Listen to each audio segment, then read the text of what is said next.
if you had the goal of winning the blue belt jiu-jitsu championships, and in order to win, you cheated? Working really hard is what successful people do.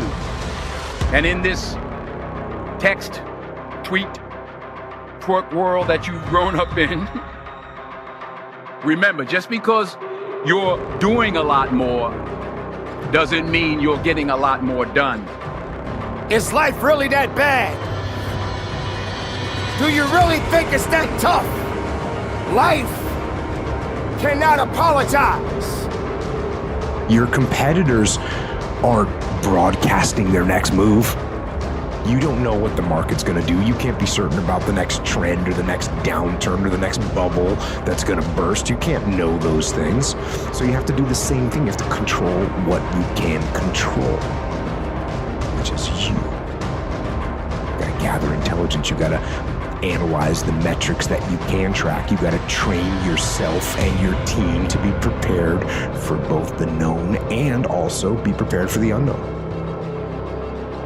Figure out what the likely contingencies are and have some plans to execute if those contingencies occur. Maintain discipline as an organization so that you have the flexibility and the responsiveness to maneuver effectively and efficiently when the unpredictable actually happens. So instead of suffering and falling apart in the chaos, you can take advantage of it and win.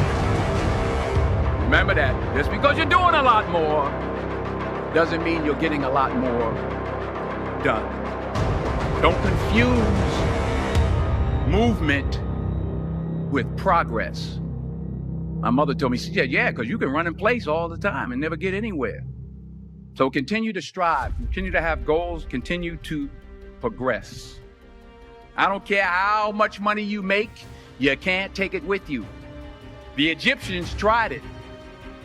They got robbed. That's all they got. And that's business, and life is the same. The enemy is not always clear in life. It can be hard to tell who's going to try and bring you down or what is going to bring you down. There's distractions.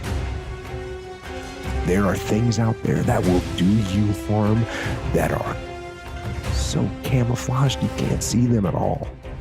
There are deceitful people. There are accidents that can occur and diseases that take root, and there's bad luck, and there's Murphy's Law, and there's times when it seems that the whole world is against you. The whole world is the enemy. You can't take it with you, and it's not how much you have. It's what you do with what you have. We all have different talents. Some of you will be doctors, some lawyers, some scientists, some educators, some nurses. The most selfish thing you can do in this world is help someone else. Why is it selfish? Because the gratification, the goodness that comes to you, the good feeling that I get from helping others, nothing's better than that. Not jewelry, not big house I have, not the cars, but it's the joy. That's where the joy is, in helping others. That's where the success is. Finally, I pray that you put your slippers way under the bed tonight, so that when you wake up in the morning, you have to get on your knees to reach them. And the same rules apply. Control what you can control. You train hard, learn, maintain the unmitigated daily discipline in all things. Okay, so first of all, really obvious, your values and your goals should be aligned. They should not be adversarial. They shouldn't be counter to each other. And if you think about what your goals are, your goals should be set up in a way that they support your values, and vice versa. That's just the way it is. So I'm not sure where this is going to be an issue. If you're setting up goals that are contrary to your values, you got some issues. Now, Life will continue to go on. You just happen to be a part of it. But you only got so much time. So you can't waste it. You can't concern yourself about things that you have no control over. When it starts to get tough, you must get a little bit tougher. You must understand that you are not the only one in this world that's got a story to tell. There are people that are buried right now that are in the ground, in the graves. The graves have many stories to tell. And one day I was talking with my buddy, and he just made me realize, like, what you went through just wasn't for you, right? Basically, like I was being selfish about my situation and my experience, right? He was like, you're going through it, you got through it, you're dealing with it, but that's not just for you. Like when we go through a situation and circumstance, it's easy to step back and think, man, I just went through this and it's just my experience.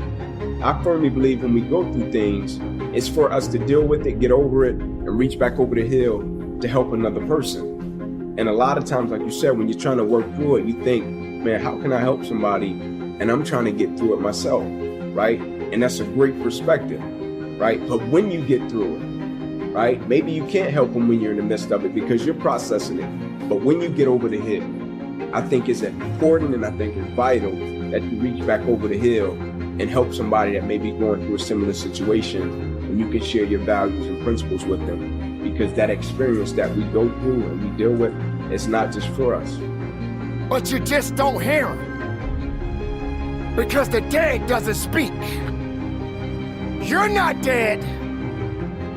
You still have life. Your heart is still beating. And the journey must continue. Don't blame life because you fall down. Don't blame life because your best friend betrayed you. Don't blame life because that relationship didn't work out. Don't blame life because that job did not turn out. It is not life that's holding you back. You just gotta be a little bit tougher than your circumstances. Because the thing about life, it will always go on. It will always serve its purpose. Empty the bucket, man, was this thing that I created just about emptying everything, right? Like everything you got, not living on reserve. For most people, man, you could be great, but you haven't even pulled a strip off to activate it, right? Like you can be great, but you're living on reserve, right? You didn't empty the bucket, right? You didn't give everything you had to every aspect of your life. Like for most people, they're great professionally, but they end up becoming a public success, and behind closed doors, they're private failure. Not because they don't have the talent or the skill set, they don't have the character, right? That they can apply it and be consistent in every aspect of their life and empty out everything they got to everything, right? Now, one would say, okay, well, when do you tone it back, right? You find pockets to turn it back, right? Of course, you don't just give everything you got all the time, right? You get to a point where you learn to be efficient and effective in every aspect of your life. And for most people, it's not a problem of skill set. It's a problem of character. And empty the bucket is having the right character to be consistent and empty out everything you got in every aspect of your life.